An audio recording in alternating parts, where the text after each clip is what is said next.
Great to be here with you. Thank you for coming out tonight. Thank you to Real Art Ways for hosting this great film about a very important movement and one that I've basically dedicated my whole life to. My name is Jeff Korjulak, and as he said, I'm the director of Connecticut NOFA. We're known for our organic farming and gardening bent, and we're also becoming well known in the organic landscaping field. And I have a few slides, and I can show you a little bit about us in just a moment. But before we get started, I thought I would just let you know I brought some materials with me today that you can get on the table outside on your way out. One of them is the Farm and Food Guide, which I'll mention in the program, and a little slip about upcoming programs, another little slip about organic landscaping scholarships. I'll mention all of these. A fact sheet about carbon and carbon farming and what you can do about it if you are anybody. On here it says if you're a farmer, if you're a gardener, if you're an activist, if you're a policymaker. So a lot of answers on that one pager. And I also have outside examples of our organic landscaping books. So I hope you stop by our table later and take a peek at some of these materials and take some with you. A little bit about myself. I'm from the Stamford, Fairfield County area. I'm a Connecticut native. I've dedicated my whole career to environmental conservation, and the topic of the film tonight, the organic movement, is a great one for me to talk about and for us to think about, because it's really one of the great successes that we have in front of us. I mean, we could really say we've done something, you know, and it started some time ago, and it started with something I'd like to call an environmental ethic. And that ethic has kind of unique roots in parts of the world, and America is one of the places where the environmental ethic grew. It's been growing for centuries in different ways, but the moderate environmental ethic really blossomed in America. And we're going to get to see a film that really walks us through the development of the organic farming movement of, I guess you could say, of the hippie age and all. And then this film takes us beyond that time that we remember to what the future is. And that's why I'm in Connecticut NOFA in the organic movement for organic farming and land care, because the future's so good with it. With organics, we can feed the world, and we can have lush lawns, and we can have, you know, communities with enough food and children with full bellies for school. Basically, everything can happen if we go back to what we started with, which was the organic ways. So, fair enough. With that said, I'll just show a few pictures for you, and I'll talk to you about NOFA and our role, and then about how the soil biology is the key and how it's connected to climate change. Just as a survey, how many people know already that the soil can reverse climate change? You guys already know that. Okay, a couple of you know that. Some of you, it's kind of new, okay? Let me explain how. And it's a really exciting topic. That's why I like to talk about it. So, you know, I already mentioned we're farming and landscaping. So I'll just skip past that. But I do want to mention we're also about, you know, economically just principles and fair animal treatment as well. So, organic agriculture is founded on these principles, and maybe if we could bring the lights down like they were before, it would be a little more visible. But we've got, you know, health, fairness, ecology, and care. So you could wrap it up with that: health, fairness, ecology, and care. So on the next screens, it's, you know, it's for health, it's for the healthy soil, healthy plants and animals, you know, a healthy planet. And it's about equity, you know, being respectful and equal to all living things, you know, giving us a good share and other things a good share. So, you know, that was a unique angle compared to our dominate the world point of view. Ecology. So we want to really emulate natural systems if we want to succeed, because, you know, they've been around a long time. We might as well see what's in that natural system. And the principle of care, and we do this because we care about future generations. So to get all those principles done and together, Connecticut NOFA grew out of a group of NOFAs, which is the Northeast Organic Farming Association movements. They're in all the New England states, down in New Jersey and New York, and they were farmers coming out of the organic farming movement of the 70s and all of that great stuff. And they came together to make a volunteer group, which is now a nonprofit organization, which does many things that I started to explain. On this slide here, on the top, right, it's showing our farm and food guide. If you remember anything about this guy coming tonight, you should remember, next time you're driving around Connecticut, there's a guide for you that will tell you where the next organic farm is and where the next, sustainable farm is. And you can look it up on your phone. It's a PDF online, and we mail this to our members every year. We'll be mailing it out in April, so you better get your membership soon. And we also distribute it all around the state. So the Farm and Food Guide is a really unique thing that we do. And we also run a winter conference. We just had it a few weeks ago. It's every year in early March. We had 40+ workshops for farmers, gardeners, and organic food fans and advocates. We also do other things like on-farm workshops, dinner events. You can imagine a few farm-to-table dinner or two. We do have one of those once in a while. And we put out our e-newsletters, keeping people updated on things. We're there, and we provide a program called the Farmer's Pledge. It's just like the organic certification, but without all the inspection. It's a promise that they sign every year that they're following organic ways. It's not equal to the certification, but there are people that practice organics that don't want to participate in that. So we have the Farmer's Pledge program.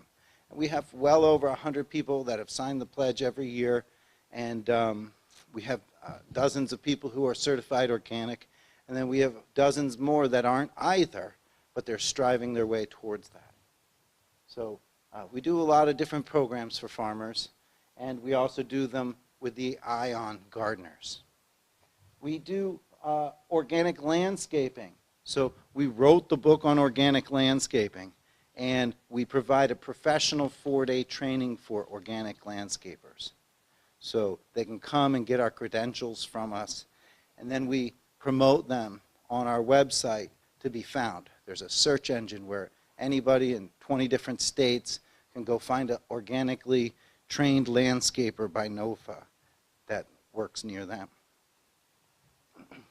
We've got things for the consumer as well, like the guide, and like the advocacy workshops and the gardening workshops. And we're doing actual policy. So I think,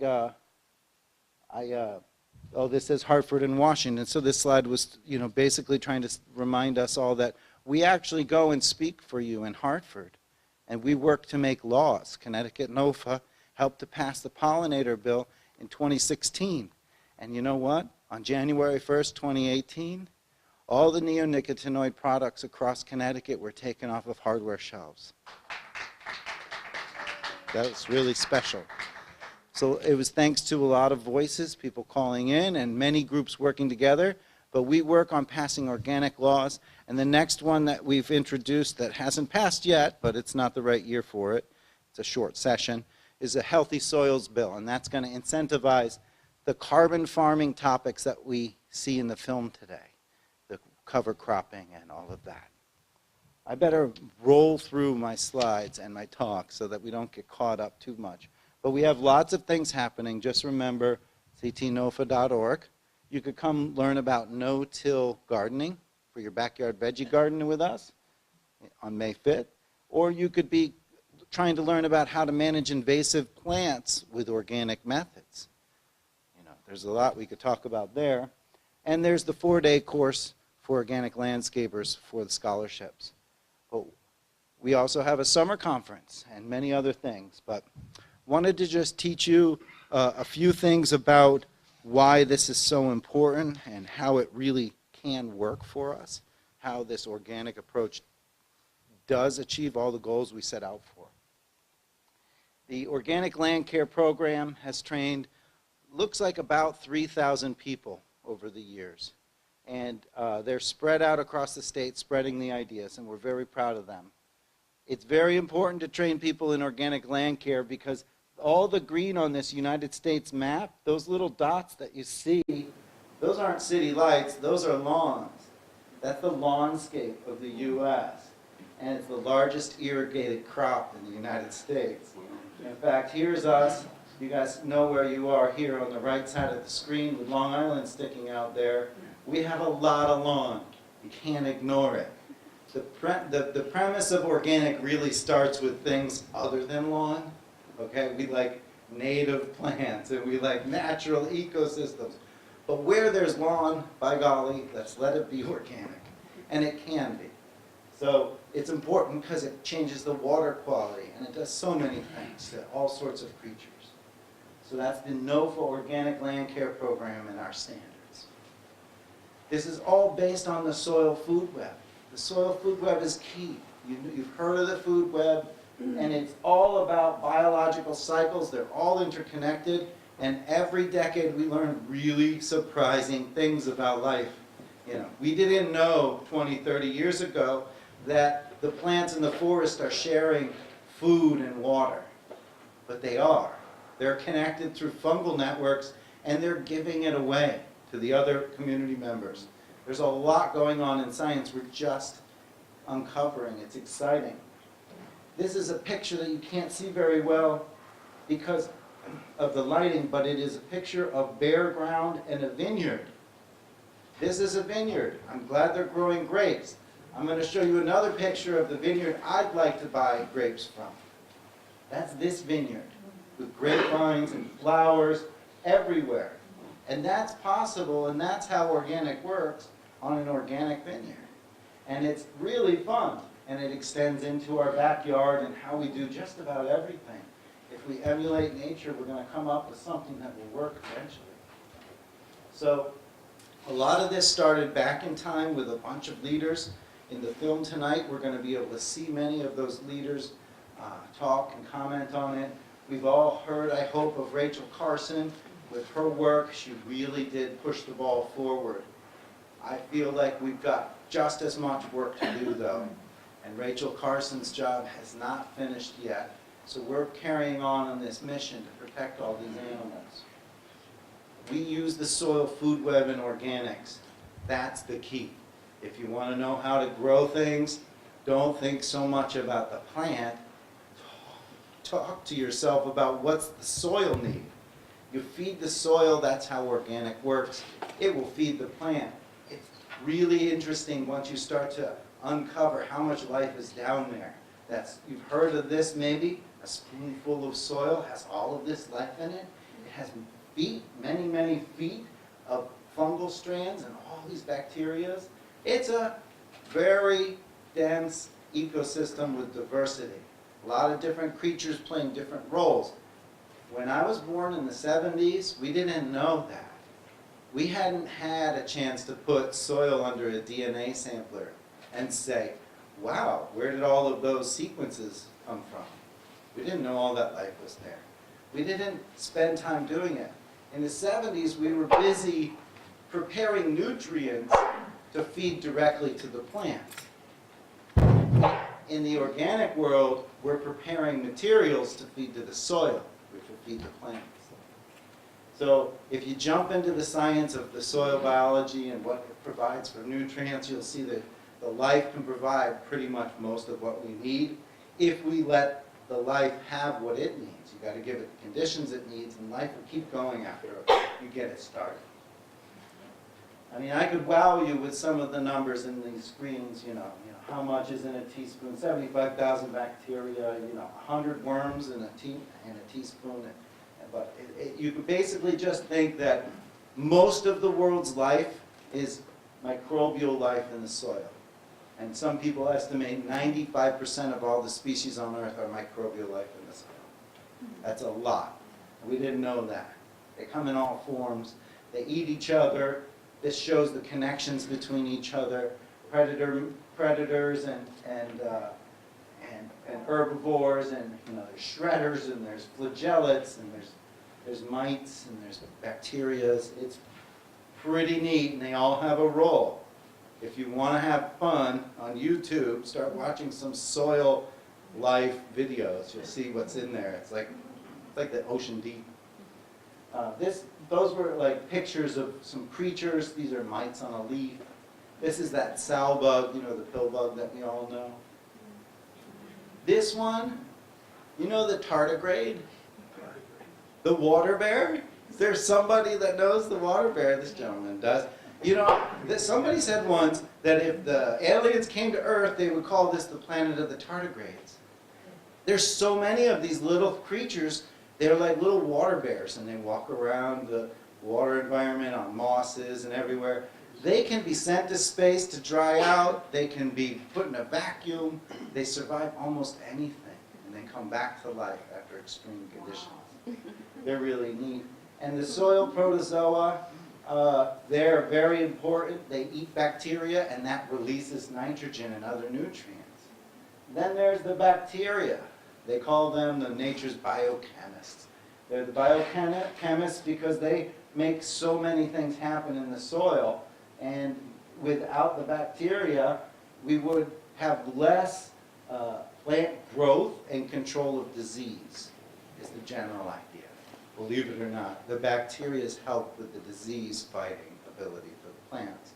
Also in our own guts. That's a beautiful picture of bacteria. And then there's fungi.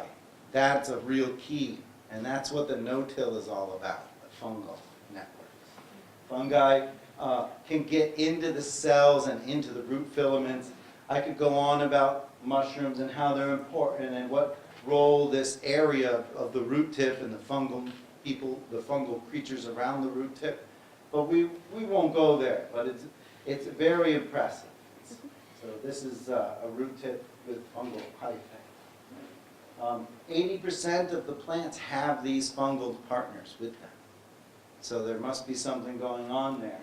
And I think if we're going to grow things, we should grow with those fungal partners, which we started to do. You've probably heard of this. Rhizominous, fungal inoculated things.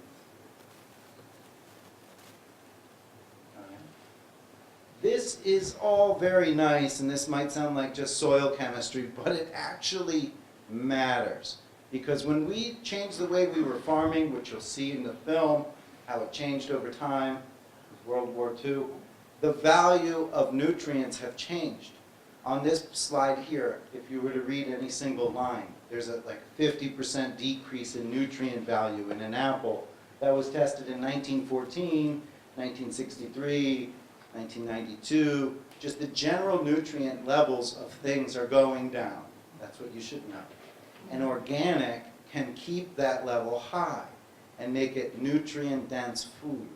So that is a valuable thing. If you're going to eat something, you might as well have something full of nutrient. That's what organic can give to you. And it's done in very neat ways by very innovative farmers, which could be replicated on big scales and small scales all around the world, and we could feed everybody we need to. We just need to retool our, we can call it a farming paradigm. Your paradigm, how you manage your farm. So I could probably go on and talk to you a bit about some of the topics in the film, but you know, our time is moving on. I will skip a few pictures here. This is talking about the carbon cycle, okay? So when I mentioned earlier that we have this carbon farming thing and a way to really help solve climate change, it's about the carbon cycle. And so all we need to do is work with this natural cycle we already have. It happens already. But we just have to work with it so it ends up with more carbon in the soil. And it's going to come out of the air where it's causing problems. The carbon dioxide is causing extreme weather. So we can put that in the soil. The film will explain it. I suppose I could explain bits of it too. But basically, carbon is one of the main building blocks of life, and it's a great place for soil microbes to live. It also is a magnet for water and other things. It holds nutrients. So it's a home, and it holds the water, and it holds the food. It does good things in the soil. You want carbon in your soil. Worldwide, our farming soils, because they have been tilled over and over, they are down in carbon levels by about 60 to 80% on farmlands. So farmers are now learning how to put it back in the soil, and they're using organic practices. I'm not sure what this presentation does here, but I could leave the presentation behind, and I could just wrap up a little bit and move into the movie. Would that be okay with you all? Yeah. So the carbon farming, the carbon cycle, is the key. That's why we have yet another good reason to do organics. Those hippies, they really started something good. And now we've got modern science focused on it. And we could take it from here to very far in the future. Just remember, our country is a few hundred years old. I wanted to remind you that we didn't get...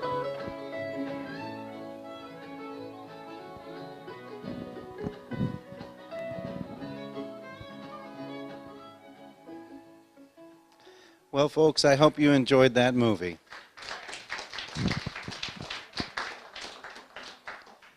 You know, there's a lot of history in that little short period of, 40 years or so. It's very interesting to see all those people and all their projects and how they got from being crazy hippies growing things to big leaders in major industries. I mean, there were some big companies represented there. I don't know if you noticed UNFI, but you see those trucks all over the place. And friends of ours might have started those food buying clubs. My sister runs one of those. You order all the organic foods through a food buying club with UNFI. So I hope you enjoyed seeing all those people and the reality that it is a major industry, that it is now a game changer, and it's changing the way things are being done. And I hope you enjoyed seeing the carbon farming aspect of it. Was that interesting to everybody here? Right? It's really like the thing that gets me up in the morning. I'm pretty excited about the fact that there's organic carbon farming to be done. So it's really wonderful. That's what Connecticut NOFA is very focused on, and it's organic work. When people become they're supporting us as, activists trying to promote the organic movement, and as friends of the farmers, we're trying to promote the farmers and the organic landscapers. And many of you might have a home, so one person got one of the books tonight, an introduction to the organic lawns and yards, and we are mailing that out to all members this year. So anybody who joins Connecticut NOFA will get one of those books in the mail and an occasional note from us. So did you have any questions about the film or about the carbon farming, or is there anything anybody wanted to ask? Yes? Yes, you, sir. Industrial agriculture, is that compatible in any way with the concept of carbon farming? Yeah, is industrial agriculture compatible with the concept of carbon farming? Yes, it is, actually. They kind of lose their argument when it starts to get down to the soil life and the soil microbes. So we can do large-scale industrial, microbe-friendly, organically oriented farming, but you got to take care of the soil life to scale it up and to have that soil health. And the big companies are in it, as they tried to explain in this film. In fact, one of the things discussed was cover cropping. That's the idea of putting down seeds after you harvest in the fall or whatever, so that there's always something growing there. Well, there's large-scale soybean and corn farmers in, let's say, Iowa, and they're putting down cover crops, and they've been doing it for a while.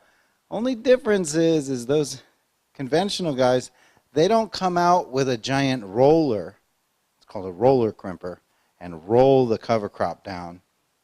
Or they don't come out and till it under to feed the soil. They come out and they take their cover crop and they spray it with Roundup, So it dries out, and then they chop it up and they put it into the ground. And so there is room for industrial agriculture to practice these techniques. And just think of all the soil life that has yet to be taken advantage of in the, concocting brews of microbes that help to liberate nutrients. And there's a lot of potential out there, that's for sure. Any other questions or comments while we're here together? Yes, sir.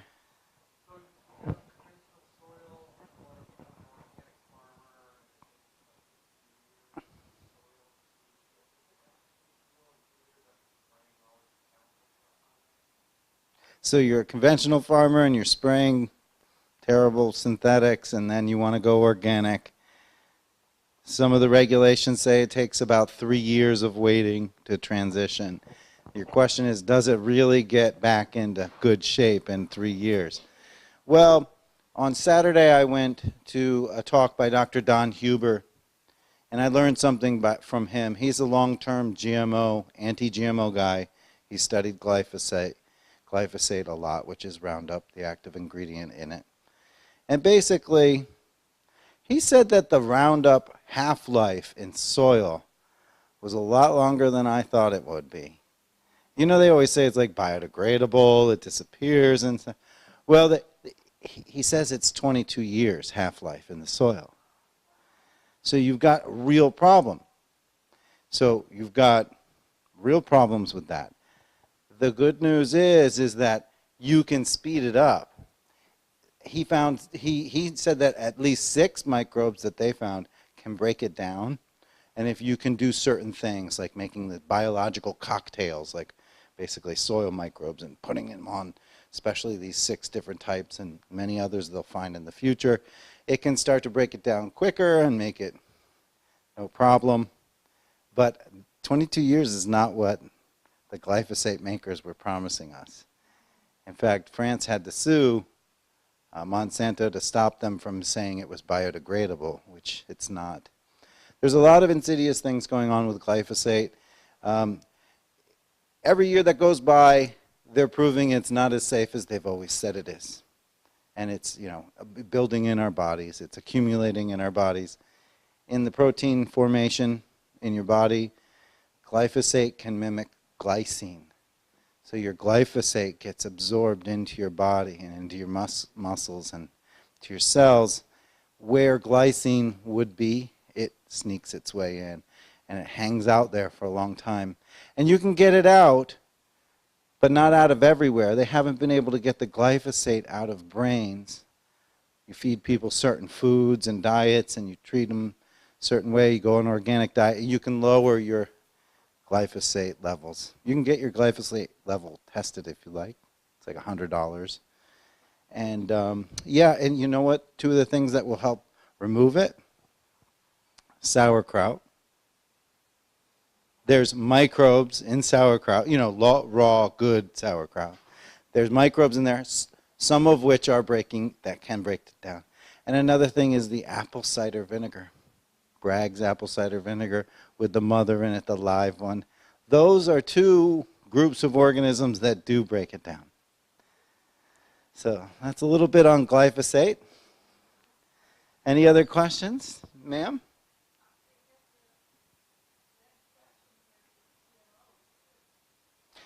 GMOs.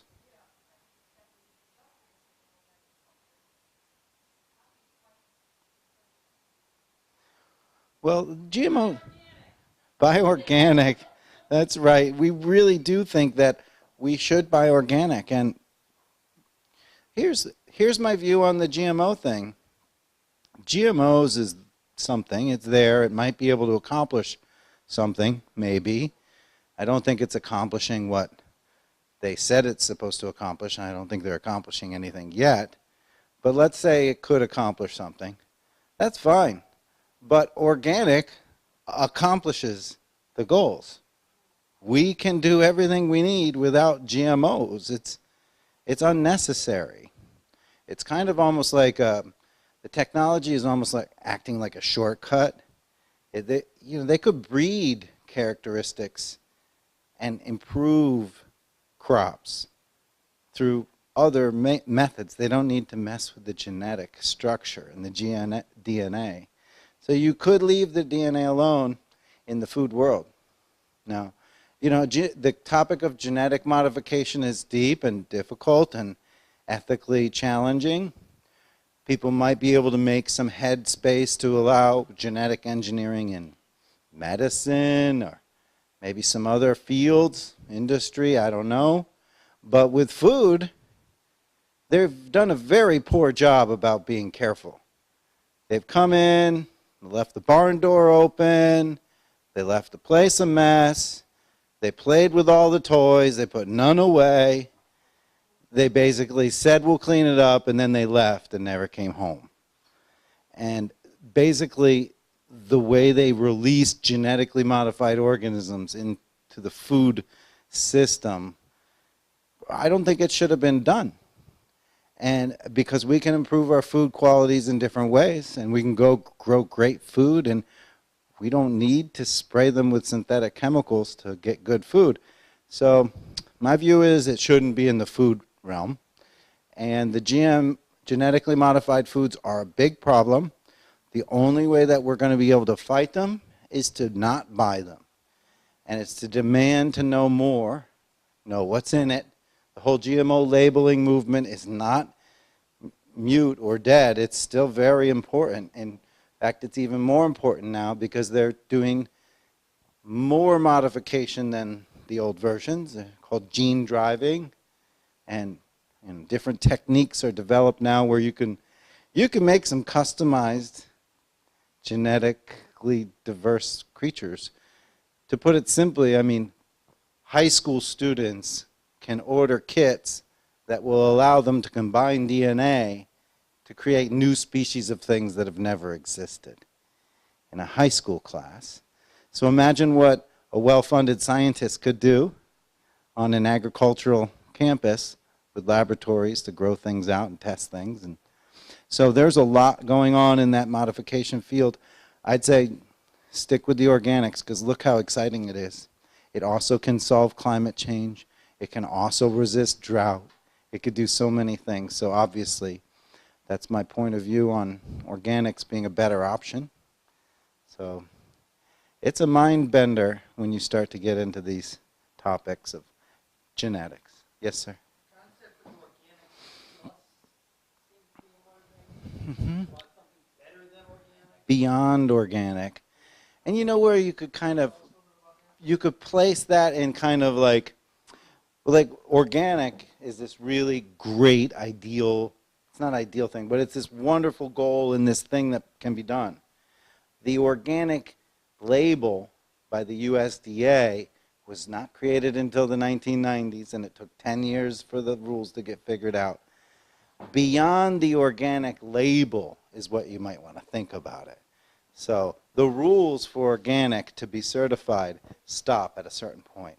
But you can go farther than that. You can take even better care of the land.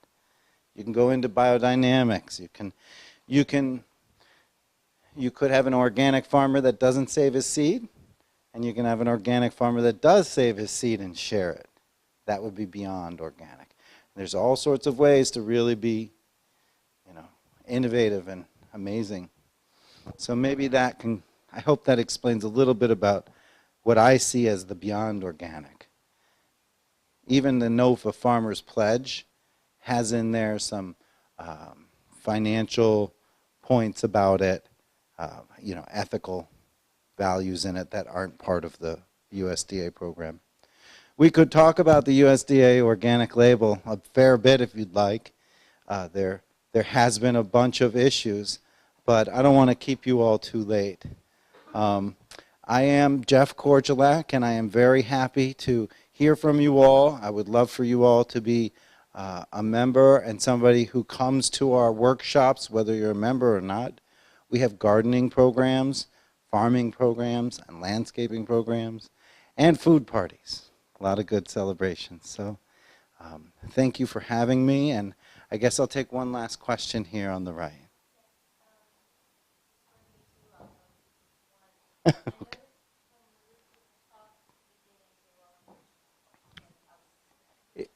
was just the way.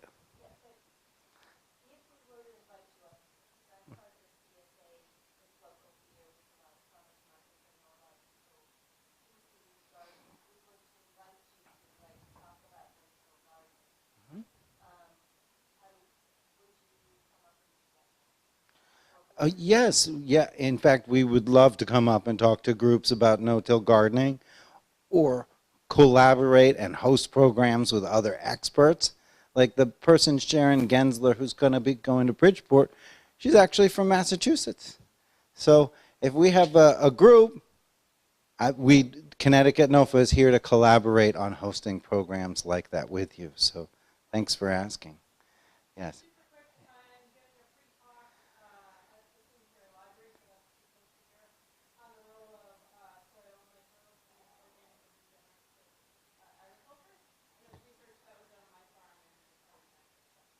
There we go. That's wonderful. When is the date? April 5th at the Simsbury Public Library, and it's free, and it's right on track. Remember, there is a table out front just as you leave to the left if you'd like to get event emails or anything else. Thank you very much for having me tonight.